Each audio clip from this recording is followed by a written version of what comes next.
Thank you, Jackie. And we're going to quickly move to our last speaker so we can get to an interactive component of this event this afternoon. Alberto is a long-term activist with the International Indian Treaty Council, someone we've learned a lot from in their years of advocacy here at the UN, and he's going to share with us his observations. Thank you very much, and good afternoon, all my relatives. This is about the time jet lag gets to me, and I start fading. By 3 o'clock, I'll be asleep. So hopefully, I'll be done with my presentation by then.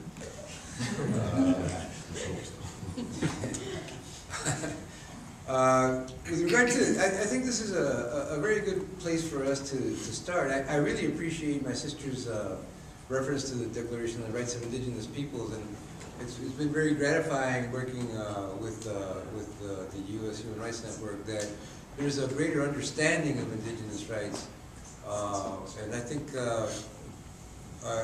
hopefully it will really serve us all. For indigenous peoples, all things are related, and that goes to rights. I mean, this could be this panel could be from treaty rights to human rights. Indigenous peoples are in a different position in that all of these things are virtually affect indigenous peoples all directly and immediately. For indigenous peoples, the question of housing can be the question of climate change and a change of habitat. For our right to food under the Convention on Biological Diversity that is also in play right now with regard to the biodiversity of the world and its sustainable use, they say, specifically recognizes indigenous peoples as caretakers, actually, of the worlds of biodiversity. About 80 to 90% of the world's biodiversity is found in indigenous lands. So that the rate of loss of biodiversity is affecting the indigenous peoples directly. That leads, and that leads to traditional knowledge and genetic resources with regard to biodiversity and other resources. And so that leads to the question of intellectual property. And there was the GlassCops, the Convention of the Parties of the Convention on Biological Diversity, Canada got up and said, we're talking about intellectual property here. This has nothing to do with indigenous rights. That's so. Apparently, the state of Canada doesn't seem to get the connection as others, the rest of the world apparently does. It really is all things are related, and the recognition of for indigenous peoples, really the recognition of economic, social, and cultural rights really is a political right. The Article 1 in Common talks about the right of self-determination, the right to determine your own economic, social, and cultural development.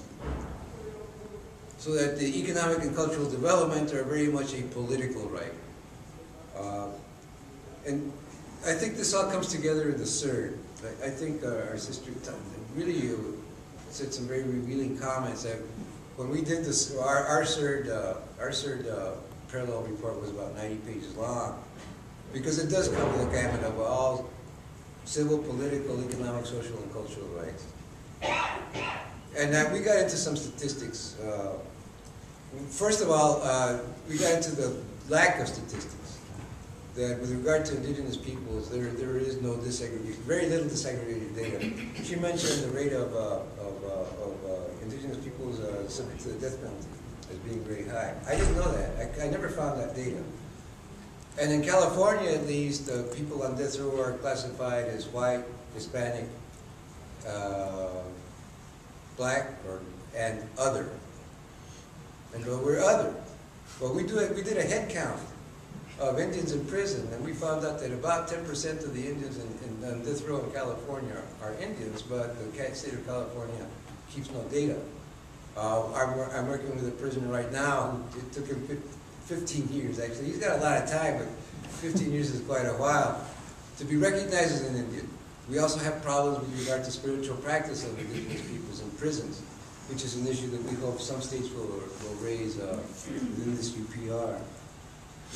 See, when you get down to it, though, when you start looking at the data and you start looking at the statistics on disproportionate people out of the educational system, when you talk about people of color and the disproportionate inclusion in prisons, when you talk about the life expectancy of a man on the Rosebud Reservation is 10 years less than a man in Bangladesh. I had a friend that recently passed, Ralph Abascal. He was a public interest lawyer, and he said one time in his life that when he started working in public interest in rural California, he said that we would jump in and there'd be people floating in the water, and we'd jump in and try and pull them out of the river so they wouldn't drown, and then pretty soon there's more people and we keep pulling them out. And my brother here from the ACLU reminds me of those same issues we litigated in the 60s, 70s, and 80s are coming back to haunt us all over again, particularly with regard to migrant labor and the guest worker program. And so you keep pulling these people out and pulling these people out. But why don't we go upstream and try to stop the guy from throwing them in? And I think that that's really what the opportunity we're looking for with regard to including those issues in the international level. Because the guy that's throwing them in is our government. Actually, I'm not quite sure if it is our government or not. It's the government of the United States. I think it's been a long time before. I don't know if Indians have ever really felt like it was the government was our government. We have our own governments that are unfortunately quite at a loss in dealing with the federal government.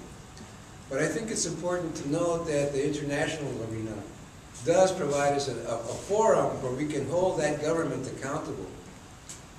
That there is a higher authority than the plenary powers clause of the plenary powers in the Constitution. That constitutional law that now requires intent to discriminate is not the only standard. That the Bakke decision is not the international standard with regard to affirmative action, but it's Article 2.2 of the CERD Convention. And so when people come here, I think a lot of Indians that come here, a lot of indigenous peoples that come here in our delegations and all, are impressed. Because it never occurred to them that there was an authority that could tell the government that they're doing wrong and actually tell them to stop doing what they're doing. In the Inter-American system, the Inter-American Court on Human Rights has the authority to tell a government to change its constitution. And I've seen treaty body recommendations making recommendations to governments to amend their constitutions that are violative of the CERD Convention. And I think that's really important, and I think it's a story that we have to tell. It's a story that it's something we have to tell the American people, particularly people of color. That the American government is not the sole arbiter of what is a right and what is not a right. I mean, according to the United States under the CERD Convention, and this, you have to intentionally discriminate, poor people are poor because they don't have any money. You know, it's that kind of simplistic. There was a sheriff in Salinas that used to say that he could tell an illegal alien by his shoes, by the shoes they were wearing. And I mentioned that to the last CERD examination. They had this guy, this really articulate man, he was an excellent presenter, telling people, making those kinds of rationalizations to the CERD committee.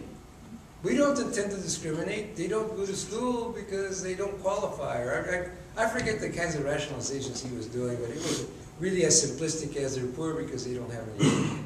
There's no law that requires Indians or black people to go to jail at higher rates. It's that they commit more crimes. You know, those were the kinds of rationalizations that the United States was giving the CERD committee. So I go up to this guy and I say, you know what? We used to have a sheriff in Salinas that could tell people, he said he could tell illegal aliens by looking at their shoes.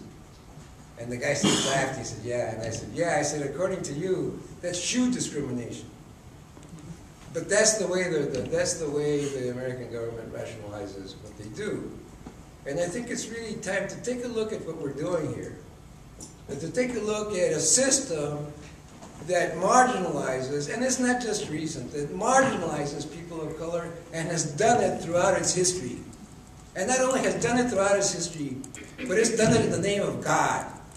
You know, there's there's something really wrong with that system. There's something really wrong with an unbridled capitalism that allows corporations to violate systematically and kill people with impunity. In Bhopal or in Cancer Alley, people die because of that impunity. And the worst that can happen to them is that they get fined $500. There's something wrong with that kind of a system. So when we're here, I think we have to see the problem, and I think it's good that we look at problems of housing on all fours, on its own merits, and describe that problem of housing. For us, it's a problem of habitat. It really is a problem of habitat for people living in cities too, the people who live a mile away from an oil refinery or a cement plant. What kind of housing is that? You know, really, or the mold that kills people in the Rosebud Reservation. It's important to describe those problems in particularity, but it's also important to recognize that all of those problems have a systematic cause. That racism in the United States is, in fact, institutionalized. It's ingrained in the very fabric of that society. And to change that, it takes more than mere reform. And I think the reason I'm here, and the reason I'm participating with the Human Rights Network, is because we all realize that none of us, no group, can do it alone. I think it takes a massive movement by movement people. And although we're kind of weak right now, although we're just getting it organized, and I don't know if we can organize it to the extent we need to organize it, we got to keep sending them a bill. We've got to have the international community tell them that there's something wrong with you and you have to change that. You have to be better than that. And they look at it, and maybe they're not ready to pay it now. But one day, that bill will be payable, and we'll be there to collect. Thank you very much. All right, thank you, Alberto.